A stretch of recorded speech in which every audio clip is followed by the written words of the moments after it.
Tenía 14 años cuando mi padre me vendió a doña Carmen Montiel. Así, sin más rodeos. Me vendió como quien vende un animal o un mueble viejo. Por mucho tiempo no pude hablar de esto, pero a mis 60 años ya no tiene caso seguir callando. Antes de continuar con mi historia, da like, suscríbete y comenta de dónde me estás viendo. Tu apoyo me da fuerzas para seguir contando mi historia. Me llamo Héctor Domínguez. Nací en un pueblito cerca de Puebla, de esos donde el tiempo parece detenerse, y la pobreza es una compañera fiel. Mi padre, Gustavo Domínguez, era jornalero en los campos de maíz. Un hombre duro, que se hizo más duro cuando mi madre murió, dejándonos a mí y a mis 2 hermanas pequeñas. Nuestra casa era de adobe con techo de lámina. Cuando llovía, el ruido era tan fuerte que no podíamos ni escuchar nuestras propias voces. El piso era de tierra y en las paredes crecía musgo durante la temporada húmeda. No teníamos casi nada, pero al menos teníamos un techo. Yo casi no iba a la escuela. Mi padre creía que era más útil en el campo que perdiendo el tiempo con libros. Para picar la tierra no necesitas saber leer, me decía. Aún así, me las arreglaba para aprender algo con don Felipe, el maestro del pueblo, que me daba clases a escondidas cuando podía escaparme después del trabajo. Aquel día, el que cambió mi vida para siempre, comenzó como cualquier otro. Me levanté antes del amanecer, ayudé a cargar costales en la camioneta de un comerciante y pensaba irme al río cuando mi padre me llamó. «Héctor, ven acá». Lo encontré sentado a la mesa con una expresión extraña en la cara. «Mañana nos vamos a la ciudad. Te conseguí algo con doña Carmen Montiel». El nombre me sonaba. En el pueblo se hablaba de ella. Una viuda rica que vivía en una mansión y tenía negocios por toda la región. Decían que tenía conexiones con políticos y que su marido le había dejado una fortuna. «¿Qué voy a hacer allá, apá? Vas a vivir ahí. Te van a dar comida, ropa, hasta podrás estudiar si quieres». Algo en su tono no me gustó, pero en ese momento incluso me emocioné un poco. Un chamaco pobre como yo, con la oportunidad de ir a la ciudad. ¿Y mis hermanas? Ellas se quedan conmigo. Doña Carmen solo te quiere a ti. Esa noche, mientras metía mis pocas pertenencias en una bolsa vieja, mi hermana Lupita, de 11 años, me miró desde la puerta de nuestro cuarto compartido. «No te vayas, Héctor», me dijo en voz baja. «Escuché a papá hablando con el padre Mariano. No te está mandando a trabajar». «¿De qué hablas?» No entendí todo, pero el padre le dijo que era inmoral y que Dios no lo perdonaría. Y papá le contestó que por el dinero que le ofrecían, hasta el diablo haría lo mismo. Intenté calmarla. Le dije que seguramente había entendido mal, que nuestro padre, a pesar de todo, no haría algo que me lastimara. Qué equivocado estaba. Al día siguiente, vestido con mi única ropa decente, subimos a un autobús destartalado hacia la ciudad. Mi padre iba callado, mirando por la ventana. Yo estaba nervioso, pero también emocionado por conocer la ciudad, tan diferente a nuestro pueblo. Después de horas de viaje, llegamos a la terminal. Mi padre, que nunca gastaba en nada, me sorprendió cuando llamó a un taxi. Nos llevó por calles cada vez más anchas y limpias hasta llegar a un barrio de casas enormes con jardines y rejas altas. Nos detuvimos frente a una mansión de 2 pisos con paredes blancas y un portón de hierro impresionante. Mi padre pagó al taxista y tocó el timbre. Una mujer mayor con uniforme de sirvienta nos abrió. «Señor Domínguez, los estábamos esperando. Pasen, por favor». Entramos por un jardín precioso hasta la puerta principal. Yo nunca había visto una casa así. Muebles que brillaban, cuadros en las paredes, lámparas que parecían de oro. Era otro mundo. Nos llevaron a una sala donde esperamos unos minutos. Mi padre se pasaba la mano por el pelo una y otra vez, nervioso. Entonces entró ella. Doña Carmen Montiel era una mujer de unos 45 años, pero se veía más joven. Tenía el pelo teñido de negro intenso y andaba muy arreglada con joyas que brillaban con cada movimiento. Sus ojos, pequeños y astutos, me recorrieron de arriba a abajo como evaluándome. «Así que este es el muchacho», dijo con voz suave pero firme. «Acércate, niño, déjame verte mejor». Me acerqué, intimidado. Ella tomó mi cara con sus dedos fríos. La giró a un lado y al otro como quien examina un caballo en venta. «Es más joven de lo que me dijiste por teléfono, Gustavo, pero tiene buena cara. Está flaco, pero eso se arregla con buena comida». Me sentí como un objeto, no como una persona. Fue mi primera señal de alarma. Bueno, como acordamos, el pago inicial será hoy, y el resto en cuotas mensuales durante un año. El licenciado Velasco tiene los documentos listos. Mi padre asintió, evitando mirarme a los ojos.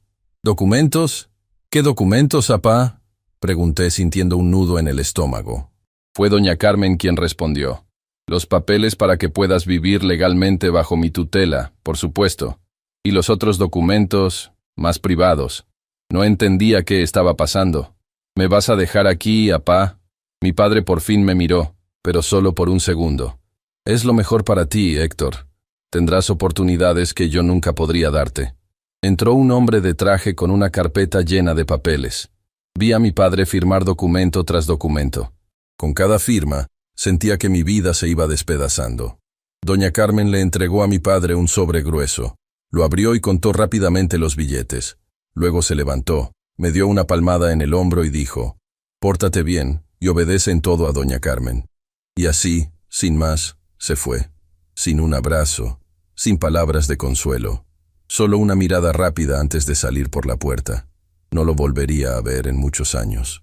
Cuando el sonido de la puerta cerrándose se apagó, doña Carmen se acercó a mí con una sonrisa que no llegaba a sus ojos. «Bien, Héctor, ahora eres parte de esta casa. Dolores te mostrará tu habitación y te explicará tus responsabilidades». La sirvienta que nos había recibido me hizo una seña para que la siguiera. Subimos por una escalera de mármol hasta el segundo piso. Pasamos por un largo pasillo hasta llegar a una pequeña habitación al fondo. «Este será tu cuarto», dijo Dolores, abriendo la puerta. Era una habitación simple pero lujosa comparada con lo que conocía. Una cama individual con sábanas limpias, un armario, una mesa con lámpara.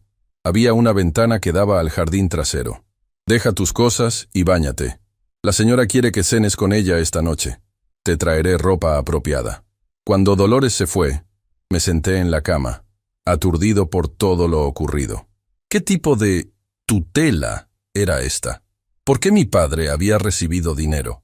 Las palabras de mi hermana resonaban en mi cabeza. Dolores regresó con ropa fina que parecía de mi talla, aunque nunca había usado algo así. Me indicó dónde estaba el baño, y me dejó solo nuevamente. El baño era otro mundo para mí. Agua caliente saliendo de grifos brillantes, toallas suaves, jabones con olores extraños. Después de bañarme y vestirme con aquella ropa extraña, Dolores me llevó al comedor. Era una habitación enorme con una mesa larga donde podrían sentarse 20 personas fácilmente. Doña Carmen ya estaba sentada a la cabecera. Me indicó que me sentara a su derecha. Los sirvientes comenzaron a traer platos que yo ni siquiera sabía nombrar. Comida que nunca había probado, servida en vajilla que parecía de otro mundo. «Debes tener muchas preguntas, Héctor», dijo doña Carmen, mientras cortaba delicadamente un trozo de carne. «Te explicaré tu situación. Mi esposo, que en paz descanse, era mucho mayor que yo. Me dejó toda su fortuna hace 5 años, pero con una condición peculiar en su testamento». Hizo una pausa para tomar un sorbo de vino. «Para mantener control total sobre las empresas y propiedades, debo estar casada. La tradición familiar», me explicó. «Sin embargo, no quiero un marido que intente controlarme o quedarse con lo que es mío. Necesito a alguien manejable, alguien joven que pueda moldear a mi manera». Un escalofrío me recorrió la espalda. Comenzaba a entender. Tu padre y yo llegamos a un acuerdo beneficioso para ambos. Él recibe una suma considerable de dinero y yo obtengo un compañero que cumplirá el requisito legal. Está diciendo que... No pude terminar la pregunta. Era demasiado horrible para ponerlo en palabras. Nos casaremos en 2 semanas. Será una ceremonia pequeña, por supuesto. El licenciado Velasco ha arreglado todo con el juez. Legalmente aparecerás como de 18 años. Y el padre Ignacio, que es un viejo amigo, dará su bendición sin hacer preguntas incómodas. Sentí que el piso se abría bajo mis pies. Mi padre no me había enviado a trabajar. Me había vendido como esposo a una mujer que podría ser mi madre. «No pueden obligarme», dije con voz temblorosa. «Me escaparé». Doña Carmen sonrió, esta vez con verdadera diversión en sus ojos. «Puedes intentarlo, por supuesto. Pero debes saber que tengo arreglos con la policía local. Si te escapas, serás acusado de robo. Además, ¿a dónde irías? ¿De regreso con tu padre? Él ya gastó parte del dinero, y tengo entendido que tus hermanas necesitan comer. Era una trampa perfecta. Una jaula invisible pero infranqueable. No te preocupes, Héctor. Te trataré bien si te comportas. Tendrás todo lo que necesites. Ropa, comida, incluso podrás estudiar si quieres. Solo debes cumplir con tus obligaciones matrimoniales cuando yo lo requiera. Esa noche, en mi nueva habitación, lloré en silencio hasta quedarme dormido. Había perdido mi libertad, mi infancia, todo, y lo peor estaba por venir. Al día siguiente, Dolores me despertó temprano. Me explicó la rutina de la casa y mis nuevas responsabilidades. Doña Carmen era estricta con los horarios y esperaba obediencia total. La señora tiene sus manías, me dijo Dolores mientras me ayudaba a vestirme. Pero si la complaces, no es tan mala. El joven Raúl, el que estuvo antes que tú, duró casi 3 años. ¿Antes que yo? ¿Hubo otros? Dolores pareció darse cuenta de que había hablado de más. No debí decir eso, olvídalo. Pero no podía olvidarlo. ¿Cuántos chicos como yo habían pasado por esta casa? ¿Qué les había pasado después? Durante los siguientes días, aprendí a moverme por aquella mansión como una sombra. Doña Carmen me presentó a los demás sirvientes como su sobrino, que venía a vivir con ella. Pero por la forma en que me miraban, era obvio que sabían la verdad. Una tarde, mientras doña Carmen había salido a una reunión, me atreví a hablar con Dolores de nuevo. ¿Qué pasó con los otros chicos? ¿Con Raúl? Dolores miró a su alrededor, asegurándose de que estábamos solos. No deberías preguntar esas cosas, niño. No te conviene saber. Por favor, necesito entender qué me va a pasar. Dolores suspiró. La señora se cansa eventualmente. Cuando crecen demasiado o se vuelven problemáticos, desaparecen. Algunos terminan trabajando en sus fábricas en el sur.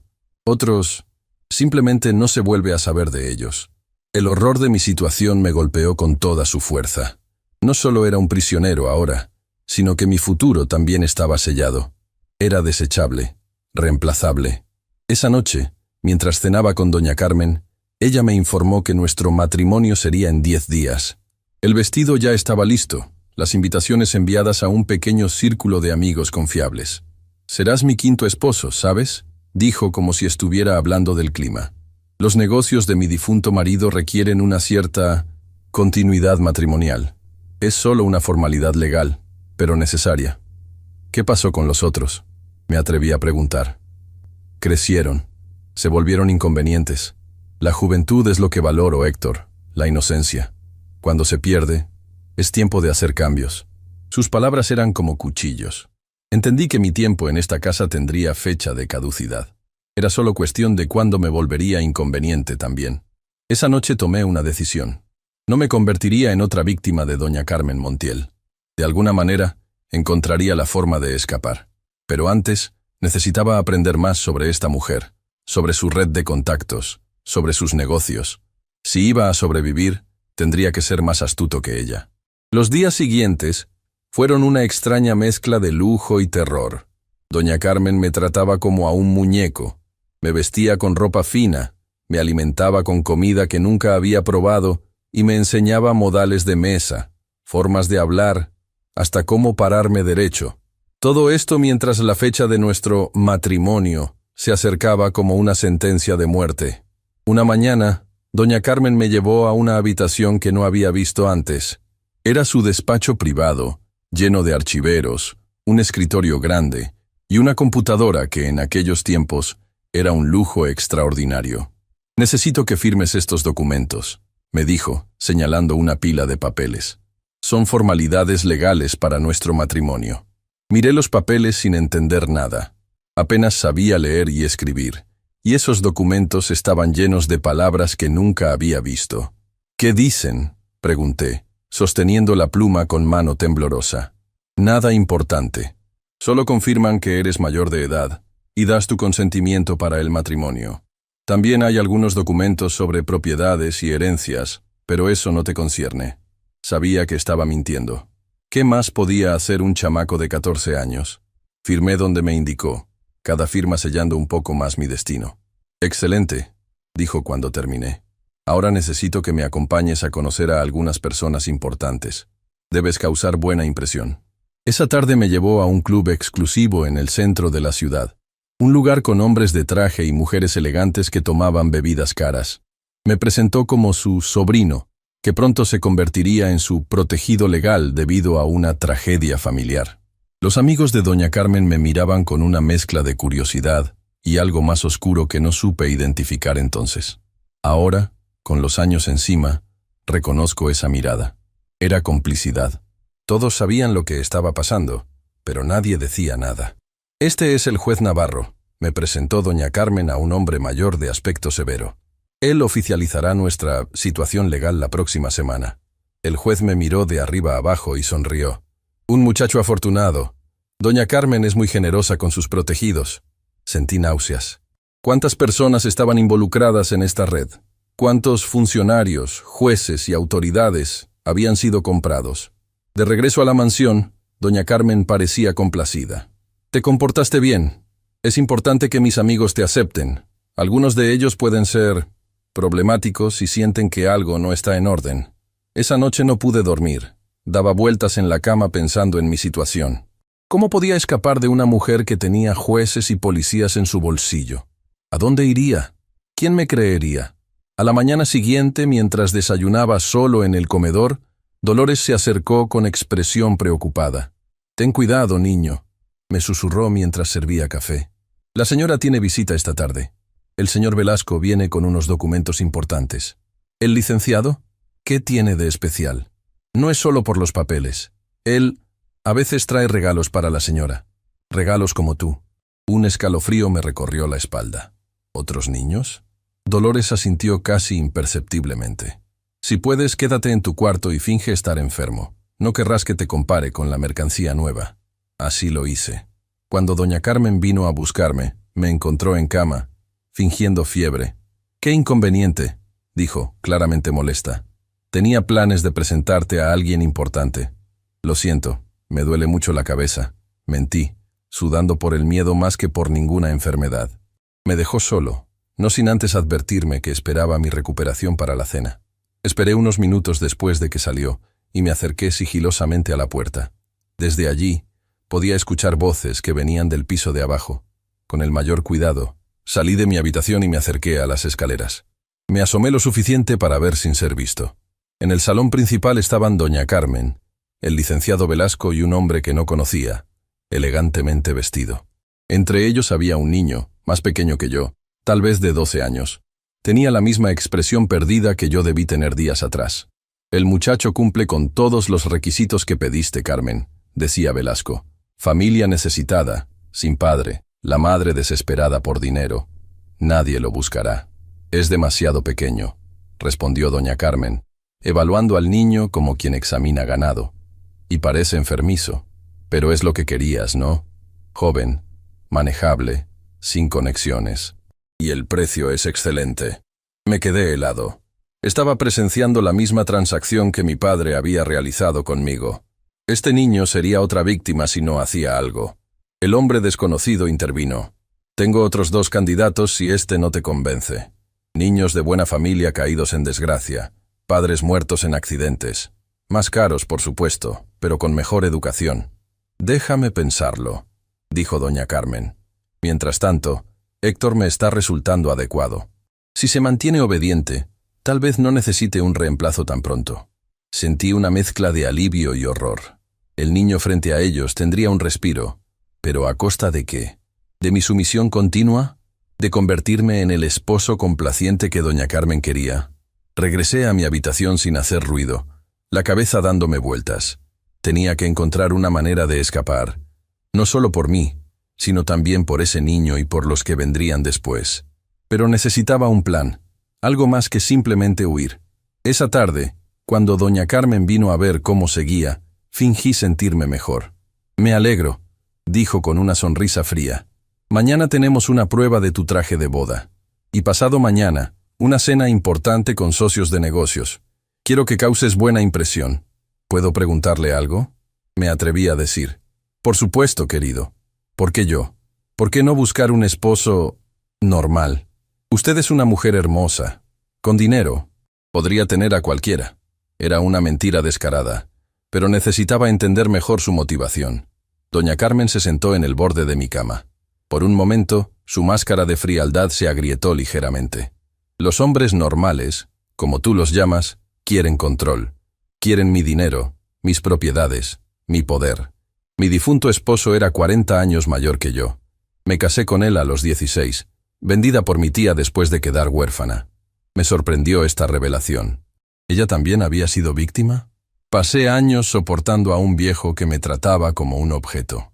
Cuando murió, juré que nunca más un hombre tendría poder sobre mí. Los chicos como tú son perfectos. Jóvenes, maleables, agradecidos por las comodidades que les doy. Y cuando crecen y empiezan a tener ideas propias, dejó la frase sin terminar, pero el mensaje era claro. ¿Qué les pasa a los otros cuando crecen?, pregunté, temblando por dentro. Su sonrisa volvió, más fría que nunca. Algunos trabajan en mis fábricas en el sur. A otros les encuentro usos alternativos. No te preocupes por eso ahora. Si eres obediente, estarás aquí por varios años. Se levantó y me acarició la mejilla con sus dedos helados. Descansa. Te necesito recuperado para mañana. Cuando se fue, me quedé mirando al techo, procesando lo que acababa de escuchar. Doña Carmen había sido una víctima que se convirtió en victimaria.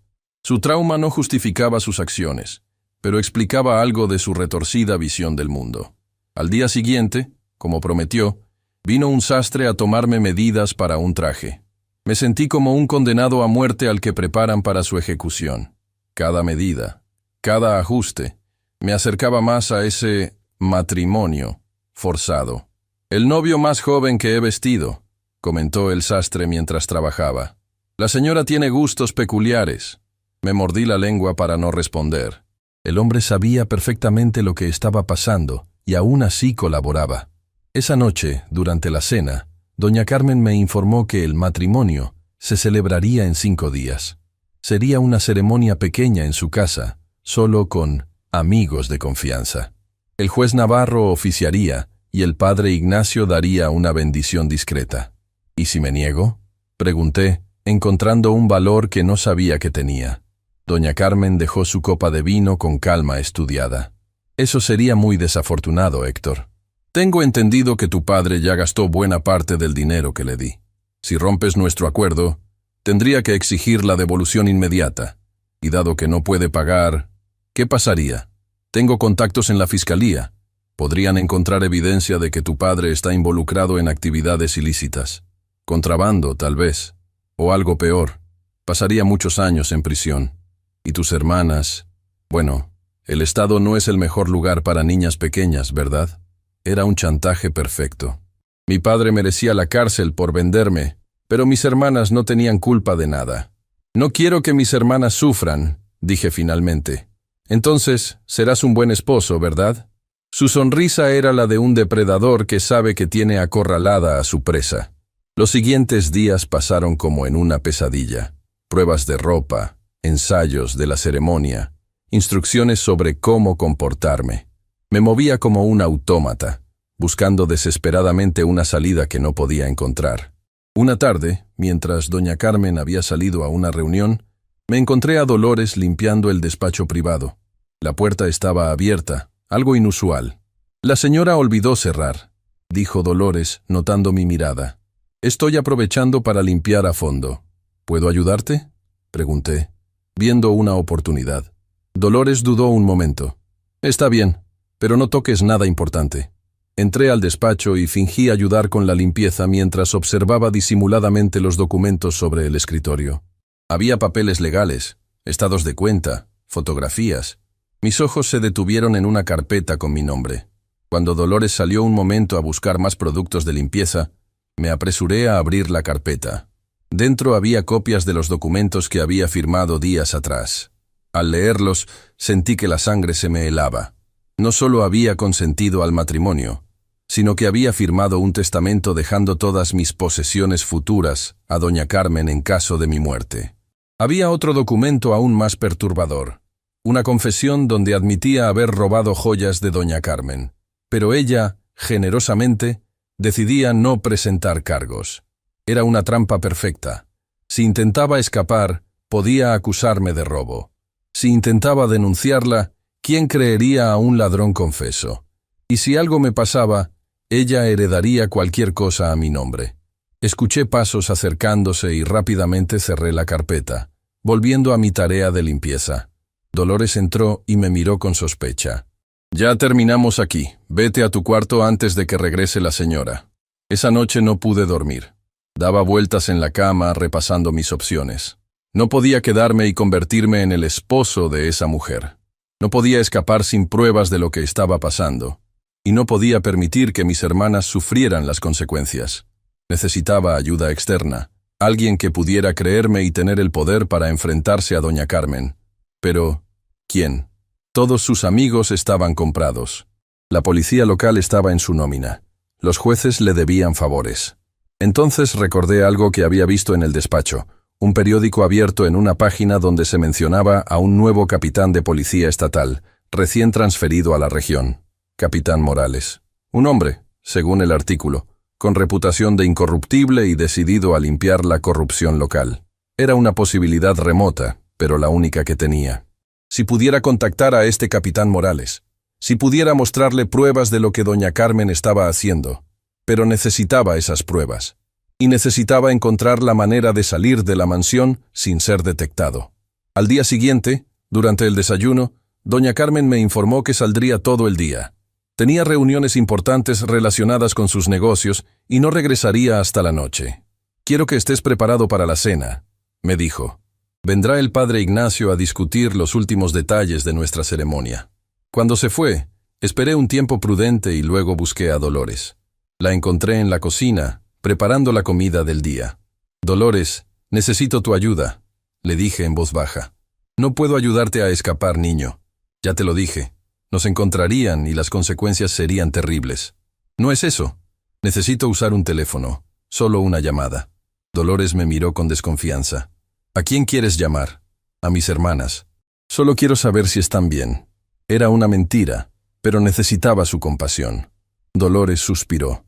«Hay un teléfono en el recibidor. Puedes usarlo, pero sé rápido. Si alguno de los otros sirvientes te ve, estamos en problemas». Me dirigí al recibidor y tomé el teléfono con manos temblorosas. No iba a llamar a mis hermanas. En realidad, ni siquiera tenían teléfono en casa.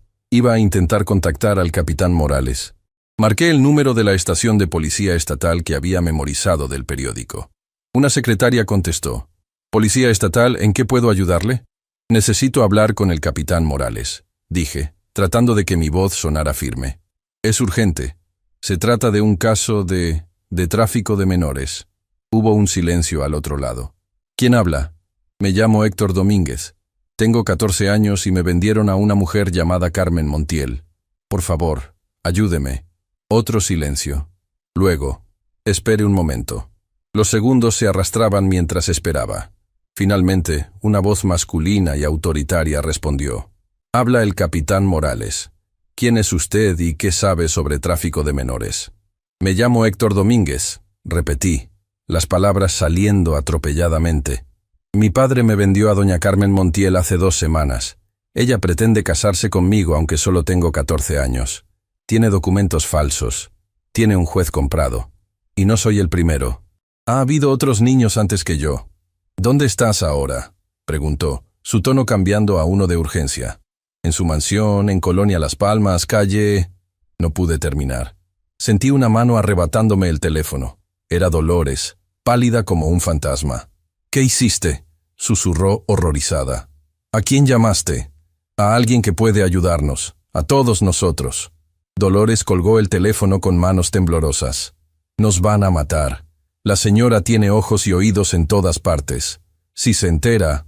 «No se enterará, a menos que alguien le diga», respondí, mirándola fijamente. Nuestras miradas se encontraron en un momento de entendimiento mutuo. Ella también era una prisionera a su manera, atrapada por el miedo y la necesidad. «Vete a tu cuarto», dijo finalmente. «Yo nunca te vi usar el teléfono». Esa noche, durante la cena con doña Carmen y el padre Ignacio, mantuve una calma que no sentía. El sacerdote, un hombre de aspecto bondadoso pero mirada evasiva, explicaba los detalles de la ceremonia que se realizaría en 3 días. «Será algo íntimo pero significativo», decía, evitando mirarme directamente. Una bendición especial, adaptada a sus circunstancias particulares. El chico está nervioso, comentó doña Carmen, apretando mi mano con fuerza excesiva. Pero estoy segura de que todo saldrá perfectamente. ¿Verdad, Héctor? Asentí en silencio, pensando en la llamada que había hecho. ¿Me habría creído el capitán Morales? ¿Vendría a investigar? ¿O sería otro funcionario más en el bolsillo de doña Carmen? Solo podía esperar y mantener la apariencia de sumisión. Por ahora, mi supervivencia dependía de ello. La mañana siguiente amaneció con una tensión en el aire que casi podía tocarse. Solo quedaban 2 días para la boda, y yo me debatía entre la esperanza de que el capitán Morales me hubiera creído y el terror de que doña Carmen descubriera mi llamada. Durante el desayuno, doña Carmen parecía especialmente irritable. Hablaba por teléfono en voz baja, alejándose cuando me acercaba. La oí mencionar problemas inesperados y cambio de planes. Algo estaba pasando. Cuando terminó su llamada, se acercó a mí con una sonrisa que no llegaba a sus ojos. Héctor, querido, ha surgido un imprevisto. Adelantaremos nuestra ceremonia para mañana. El pánico me invadió. Mañana. Pero pensé que sería en 2 días. Los planes cambian. El juez solo está disponible mañana y no podemos darnos el lujo de esperar. Estaba mintiendo. Algo la había alarmado, y ahora quería acelerar todo antes de que alguien pudiera intervenir. ¿Habría escuchado sobre mi llamada? ¿O el capitán Morales ya estaba haciendo preguntas por la zona? Dolores te ayudará con los preparativos finales, continuó doña Carmen. Y esta tarde vendrá el licenciado Velasco con los últimos documentos que necesitamos. Apenas asintió, se marchó con prisa. La vi dando órdenes a todos los sirvientes, haciendo llamadas, organizando todo para adelantar la ceremonia. Busqué a Dolores en cuanto pude. La encontré en la lavandería, sola. ¿Qué está pasando?, le pregunté en voz baja. ¿Por qué el cambio repentino? Dolores miró alrededor, asegurándose de que nadie podía escucharnos. Esta mañana vinieron 2 hombres preguntando por la señora. No eran policías locales, eran estatales. Preguntaron sobre sus negocios y mencionaron algo sobre verificar la situación de los menores bajo su tutela. Mi corazón dio un vuelco. El capitán Morales había actuado. ¿Qué les dijo? El mayordomo los atendió.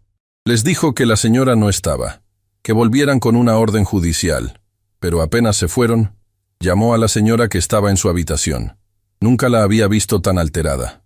Eso explicaba la prisa por adelantar la boda.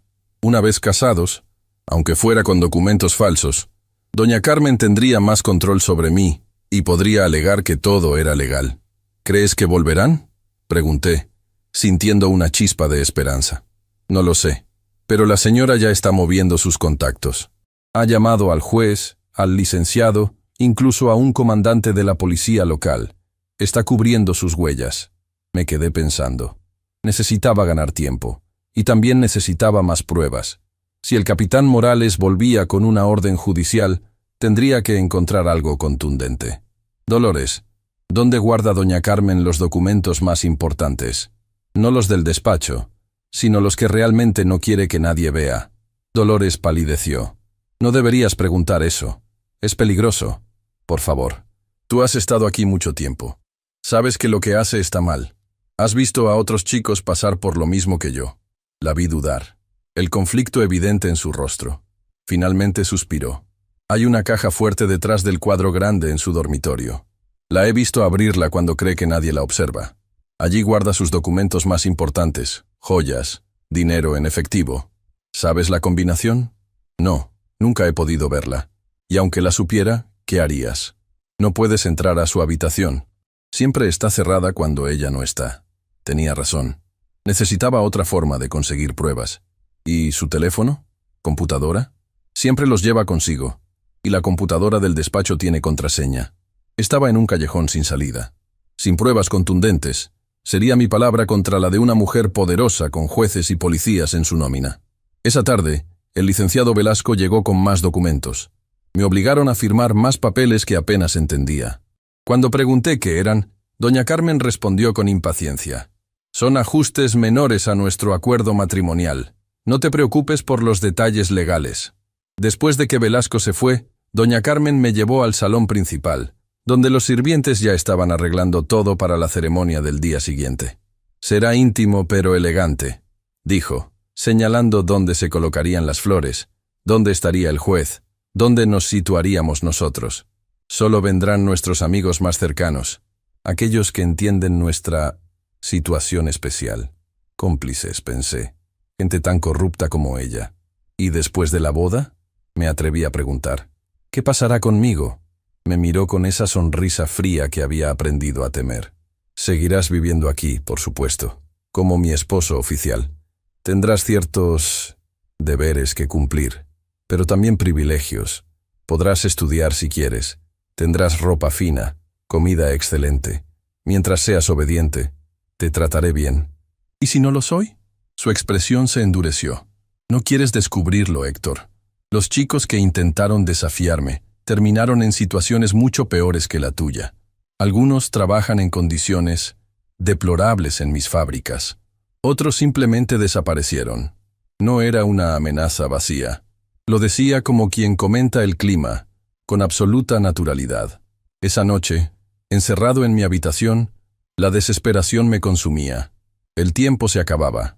Mañana sería la boda, y después sería prácticamente imposible escapar.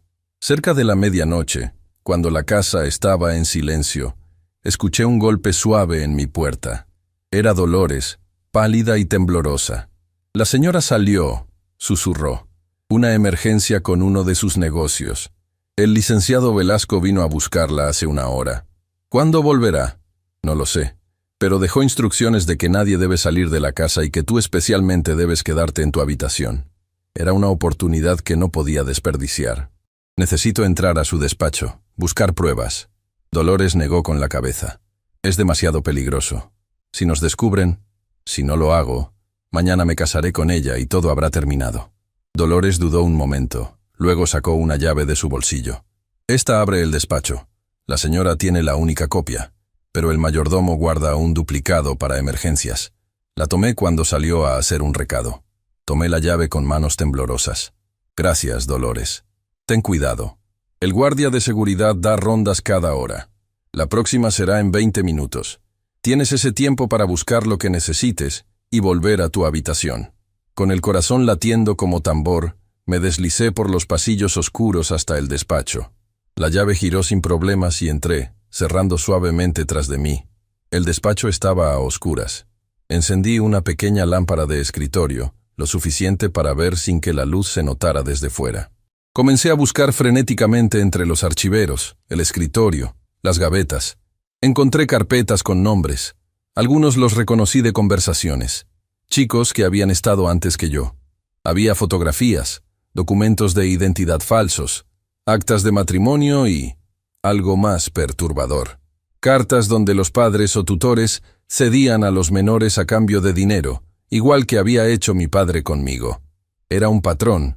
Doña Carmen llevaba años haciendo lo mismo. Compraba niños, los convertía en sus esposos temporales, y cuando crecían o se volvían problemáticos, los descartaba. Entonces vi algo que me heló la sangre.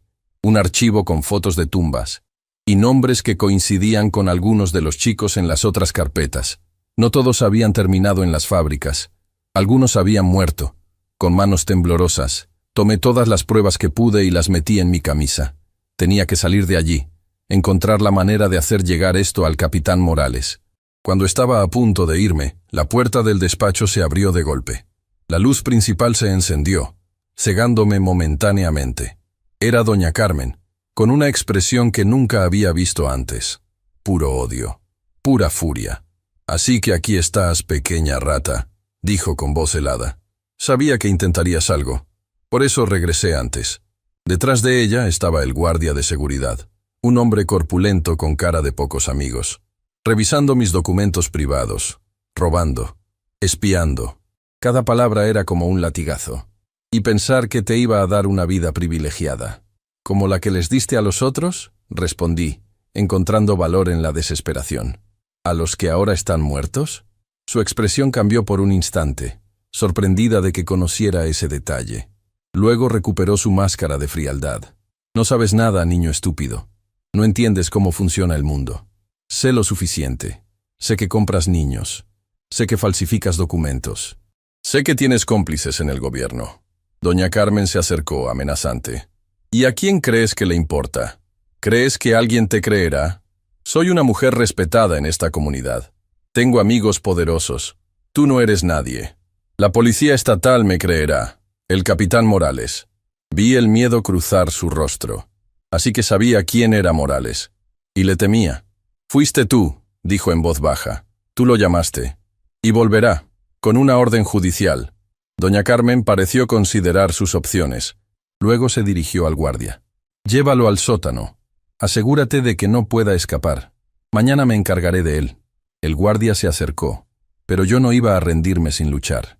Empujé la lámpara del escritorio hacia él, creando un momento de confusión, y corrí hacia la puerta.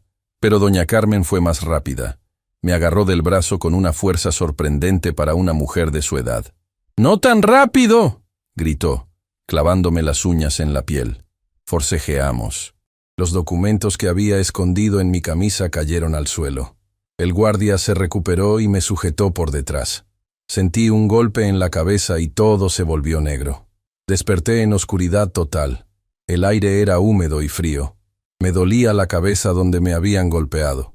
Poco a poco, mis ojos se adaptaron a la penumbra y pude distinguir que estaba en una especie de bodega o sótano. Había cajas apiladas, muebles viejos cubiertos con sábanas, el olor a moho y encierro. Intenté moverme y descubrí que estaba atado a una silla. Las cuerdas estaban tan apretadas que me cortaban la circulación en las muñecas. «¿Hola?», llamé, mi voz sonando extraña en el espacio cerrado. «¿Hay alguien?». Solo el silencio me respondió. No sabía cuánto tiempo había pasado. ¿Horas? ¿Un día entero? ¿Ya habría amanecido? La boda debería celebrarse hoy. O tal vez ya había pasado. Sin ventanas, sin luz. Había perdido toda noción del tiempo. Intenté liberarme, pero las cuerdas estaban demasiado ajustadas. Cuanto más forcejeaba, más me lastimaban. Entonces escuché pasos acercándose. Una puerta se abrió en algún lugar detrás de mí, y la luz de una linterna me cegó momentáneamente. «Estás despierto», dijo la voz de doña Carmen. «Bien, tenemos que hablar». Se acercó y colocó la linterna en una mesa cercana, iluminando parcialmente el sótano. Vi su rostro, una máscara de fría determinación. «Has complicado mucho las cosas, Héctor. Muy complicadas. ¿Qué vas a hacer conmigo? Esa es la pregunta, ¿verdad? Mi primer instinto fue deshacerme de ti, como he hecho con otros problemas. Pero tu llamada a la policía estatal lo ha complicado todo. Ahora hay preguntas, investigaciones. Si desapareces, las sospechas aumentarán». Se paseaba frente a mí, pensativa. «Por suerte, tengo un plan alternativo. Siempre tengo planes alternativos». «¿Qué plan?». «Voy a enviarte lejos. Muy lejos. Tengo una hacienda en el sur, cerca de la frontera con Guatemala. Allí nadie te encontrará. Trabajarás hasta que pagues cada centavo que le di a tu padre, más los intereses por las molestias que me has causado. Eso te llevará años», calculé. «Décadas». «Exactamente», sonrió. «Para cuando termines, si es que terminas, serás un hombre viejo y quebrado. Nadie recordará al niño que fuiste. Nadie te buscará». El horror de esa perspectiva me golpeó con toda su fuerza. Décadas de trabajo forzado, aislado del mundo, sin esperanza de libertad. «Esta noche vendrán a buscarte», continuó. «Te llevarán en un camión con otros trabajadores. No intentes escapar o gritar. Mis hombres no son tan amables como yo. ¿Y qué pasará cuando el capitán Morales venga a buscarme? Le diré que te escapaste, que eras un niño problemático que robó joyas y dinero antes de huir. Tengo la confesión que firmaste, ¿recuerdas? Y testigos que confirmarán mi versión. Era un plan perfecto. Con mi desaparición, las sospechas podrían caer sobre mí en lugar de sobre ella. Disfruta tus últimas horas aquí», dijo, recogiendo la linterna. «Comparado con lo que te espera, este sótano te parecerá un palacio». Se fue, dejándome nuevamente en la oscuridad. La desesperación me consumía. Había estado tan cerca de conseguir ayuda, de exponer sus crímenes. Y ahora todo estaba perdido. No sé cuánto tiempo pasó. Sin luz, sin referencias, los minutos se estiraban como horas. El cansancio me venció eventualmente, y caí en un sueño inquieto, plagado de pesadillas donde me veía encadenado, trabajando en campos interminables bajo un sol abrasador. Me despertó el sonido de la puerta abriéndose nuevamente. Esperaba ver a los hombres que me llevarían a mi destino final, pero para mi sorpresa, era Dolores quien entró, con una linterna en una mano y un cuchillo en la otra. «No hay mucho tiempo», susurró, acercándose para cortar mis ataduras. «La señora salió hace una hora. Fue a reunirse con el licenciado Velasco para arreglar tu traslado. Los guardias están distraídos. Es nuestra única oportunidad». Mientras cortaba las cuerdas, me explicó apresuradamente. «Cuando descubrieron que no estabas en tu habitación, la señora pensó que yo te había ayudado. Me interrogó, me amenazó, pero al final me creyó cuando le dije que no sabía nada. Mis manos quedaron libres y me froté las muñecas doloridas. ¿Por qué me ayudas ahora? Es muy peligroso para ti». Dolores desvió la mirada. «He visto pasar demasiados niños por esta casa. He guardado silencio demasiado tiempo. Algunos no salieron con vida. No puedo tener otra muerte en mi conciencia». Me puse de pie, tambaleándome. Mis piernas estaban entumecidas después de tantas horas atado. «¿Cómo saldremos de aquí?», pregunté. «Hay una puerta de servicio que da al jardín trasero. La usamos para sacar la basura. Te llevaré hasta allí. Después, tendrás que arreglártelas solo». Seguí a Dolores por el laberinto de pasillos del sótano. Subimos unas escaleras estrechas y llegamos a la cocina. Estaba desierta, lo cual era extraño para una casa tan grande. «¿Dónde están todos?», susurré. «La señora despidió a la mitad del personal esta mañana. Dijo que eran ajustes necesarios. Creo que está preparándose para desaparecer ella también, si las cosas se complican». Cruzamos la cocina y llegamos a una pequeña puerta metálica. Dolores la abrió con cuidado y asomó la cabeza. «El guardia del jardín está en la puerta principal. Tienes que correr hasta la cerca del fondo. Hay un hueco detrás del rosal grande. Podrás salir por allí». Me dio un pequeño bulto. «Es algo de comida y dinero. No mucho, pero te ayudará a llegar a la ciudad». La miré con gratitud. «Ven conmigo, Dolores. Ella sabrá que me ayudaste». Negó con la cabeza. «No puedo. Mi familia depende de este trabajo. Además, alguien tiene que quedarse para distraer a los guardias. Te daré unos minutos antes de dar la alarma». No había tiempo para argumentar. Le di un rápido abrazo y me preparé para correr. «Espera», dijo Dolores, sacando algo de su bolsillo. «Encontré esto en el despacho después de que te llevaron. Creo que es importante». Era una pequeña libreta negra. La hojeé rápidamente y vi nombres, fechas, cantidades. Un registro de todas las transacciones de doña Carmen, niños comprados, funcionarios sobornados, negocios ilegales. «Es su libro de cuentas secreto», explicó Dolores. «Lo guarda separado de los registros oficiales. Allí está todo». Era la prueba que necesitaba. Guardé la libreta en mi ropa y me preparé para huir. «Gracias, Dolores. Si logro llegar a la policía estatal, vendré a buscarte. Lo prometo. Solo corre y no mires atrás», respondió. «Ve con Dios, niño».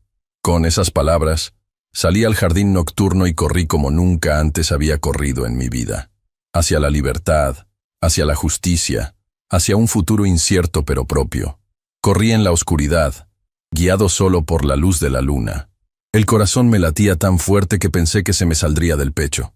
Cada sonido me sobresaltaba: el crujir de una rama, el aullido lejano de un perro, el viento entre los árboles. A mis espaldas, la mansión de doña Carmen se hacía cada vez más pequeña, pero su sombra parecía perseguirme. Encontré el hueco en la cerca donde Dolores me había indicado y me arrastré por él, rasgándome la ropa y la piel con los alambres oxidados. Al otro lado había un terreno baldío y, más allá, las luces de la ciudad. No sabía exactamente dónde estaba la estación de policía estatal, pero tenía que alejarme lo más posible de la mansión antes de que descubrieran mi fuga. Caminé por calles desconocidas, evitando las avenidas principales por miedo a los guardias de doña Carmen o a la policía local que estaba en su nómina. Después de lo que pareció una eternidad, me detuve en un parque solitario para recuperar el aliento y revisar lo que Dolores me había dado. La comida era simple: un pan, algo de queso, una manzana. El dinero, apenas suficiente para un pasaje de autobús. Pero el verdadero tesoro era la libreta negra. La hojeé a la tenue luz de una farola. Era una mina de información incriminatoria. Nombres de niños, fechas de adquisición, cantidades pagadas a los padres o tutores, sobornos a jueces, policías, funcionarios. Incluso había una sección que detallaba el destino de cada niño.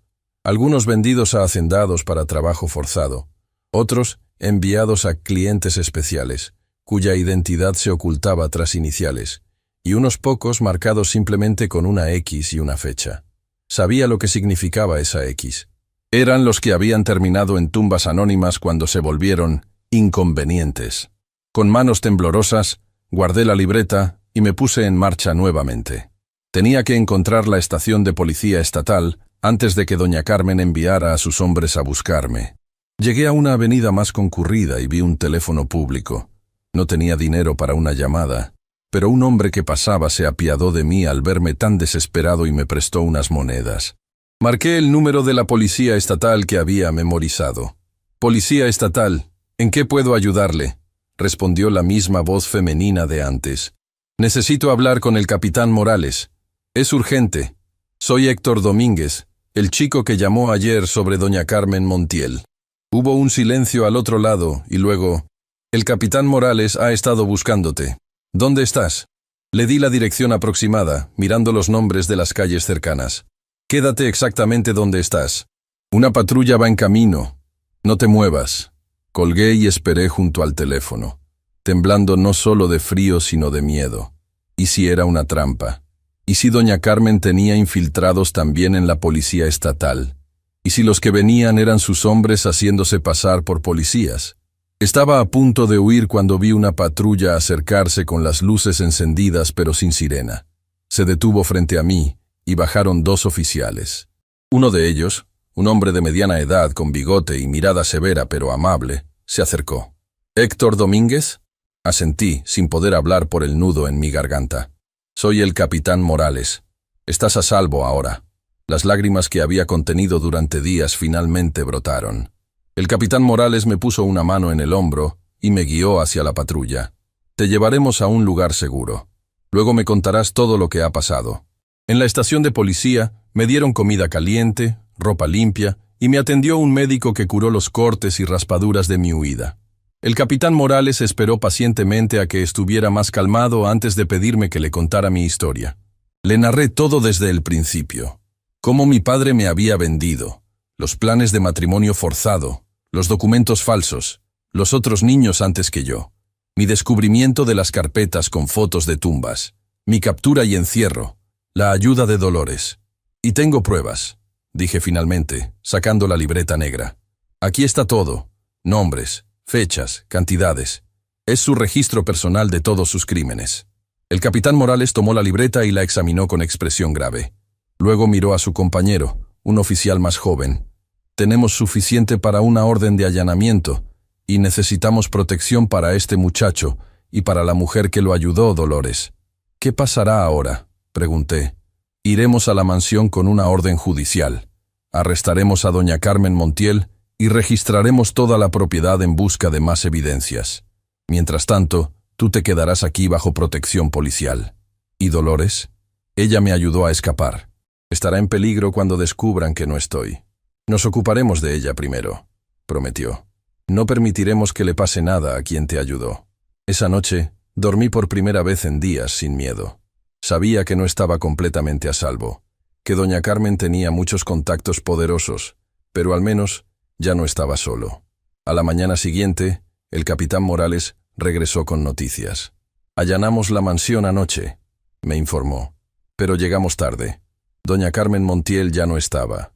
Parece que huyó poco después de descubrir tu escape. Se llevó documentos y valores, pero dejó atrás mucha evidencia incriminatoria». Mi corazón se hundió. ¿Escapó? ¿Y ahora qué? Hemos emitido una orden de captura nacional. Su foto está en todas las estaciones de policía y puestos fronterizos. No podrá salir del país fácilmente. ¿Y Dolores? ¿Está bien? El capitán sonrió levemente. «Está a salvo. La encontramos cuando llegamos a la mansión. Fingió sorpresa por tu escape, pero nos dio información valiosa sobre dónde podrían estar escondidos más documentos. Ahora está bajo protección policial, igual que tú». Fue un alivio saber que estaba bien, pero la fuga de doña Carmen me preocupaba profundamente. Con sus contactos y recursos, Podría esconderse por mucho tiempo. Y mientras estuviera libre, yo estaría en peligro. ¿Qué pasará conmigo ahora?, pregunté. Por el momento te quedarás en un albergue para menores bajo protección policial. Intentaremos localizar a tus hermanas para asegurarnos de que también están a salvo. ¿Y mi padre? Él me vendió. El capitán Morales asintió gravemente. Será investigado y enfrentará cargos. Lo que hizo es un delito grave. No sentí satisfacción al pensar en mi padre en prisión, solo una profunda tristeza. ¿Qué pasaría con mis hermanas? ¿Quién cuidaría de ellas? ¿Puedo ver a mis hermanas cuando las encuentren? Haremos lo posible, prometió. Pero primero debemos asegurarnos de que estén a salvo y bien cuidadas. Los días siguientes fueron un torbellino de declaraciones, identificación de documentos y reuniones con trabajadores sociales. Me mostraron fotos de otros niños mencionados en la libreta de doña Carmen, preguntándome si los había visto en la mansión. Solo reconocí a uno, el niño pequeño que había visto el día que fingí estar enfermo. Una semana después de mi escape, recibí la visita de Dolores en el albergue. Estaba más delgada y pálida, pero sonrió al verme. «¿Estás bien?», dijo, abrazándome. «Gracias a Dios estás bien». «Gracias a ti», respondí. «Sin tu ayuda, ahora estaría en esa hacienda en el sur». Dolores se sentó frente a mí. «La policía ha encontrado a otros chicos, ¿sabes? En las fábricas y haciendas de doña Carmen. Algunos llevaban años allí, trabajando como esclavos. Los están liberando, uno por uno». Era una buena noticia en medio de tanta oscuridad. Al menos algunos tendrían una segunda oportunidad, como yo. ¿Han encontrado a doña Carmen?». Dolores negó con la cabeza. «Todavía no, pero han arrestado a muchos de sus cómplices. El licenciado Velasco, el juez Navarro, varios policías locales. Su red se está desmoronando. Eso me dio cierta satisfacción. Aunque la cabeza de la serpiente hubiera escapado, al menos su cuerpo estaba siendo destruido. Un mes después, mis hermanas fueron localizadas. Estaban viviendo con una tía en un pueblo cercano. Mi padre había sido arrestado y enfrentaba cargos por tráfico de menores. El reencuentro con mis hermanas fue agridulce. Se habían enterado de lo que nuestro padre había hecho y no podían entenderlo. Lupita, la mayor, me abrazó llorando. «Tenías razón», me dijo. «Escuché bien aquella conversación con el padre. Intenté decírselo a la tía, pero no me creyó». Las abracé a ambas, prometiéndoles que nadie nos separaría de nuevo. Los meses pasaron y el caso de doña Carmen Montiel se convirtió en noticia nacional. Se descubrió que llevaba más de 20 años comprando niños, falsificando documentos y explotando a menores. Su red de tráfico de personas se extendía por varios estados e incluso cruzaba fronteras. Mi testimonio fue crucial para desmantelar esa red. Testifiqué en juicios contra jueces corruptos, policías comprados, funcionarios que habían mirado hacia otro lado. Cada vez que subía al estrado, sentía miedo, pero también determinación. Por cada niño que no había podido escapar, por cada vida destruida, tenía que hablar. 6 meses después de mi escape, llegó la noticia que tanto esperábamos.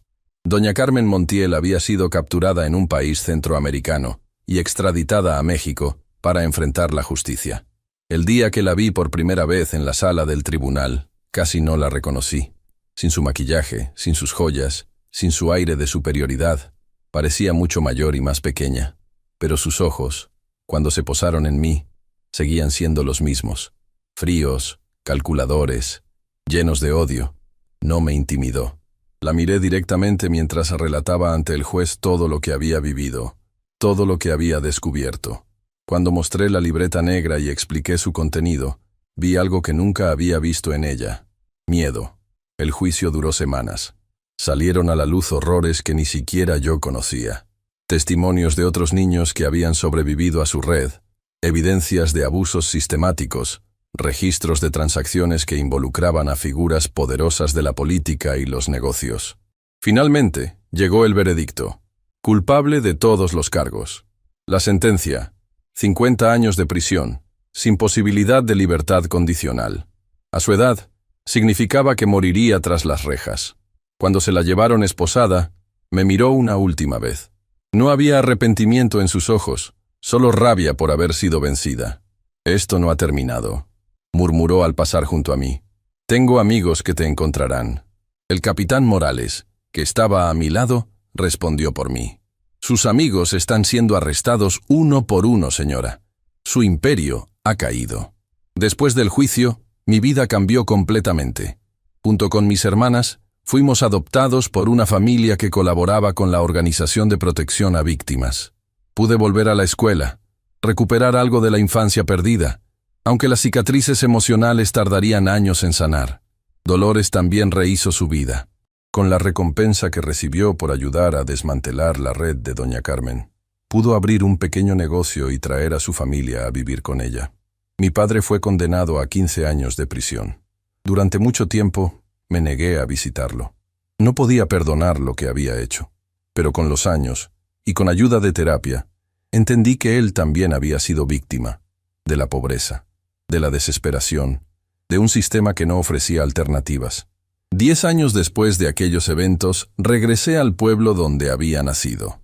La casa de adobe donde crecí ya no existía, derribada para construir nuevas viviendas, pero los recuerdos permanecían, algunos buenos, la mayoría dolorosos. Visité la tumba de mi madre. Le conté en silencio todo lo que había pasado.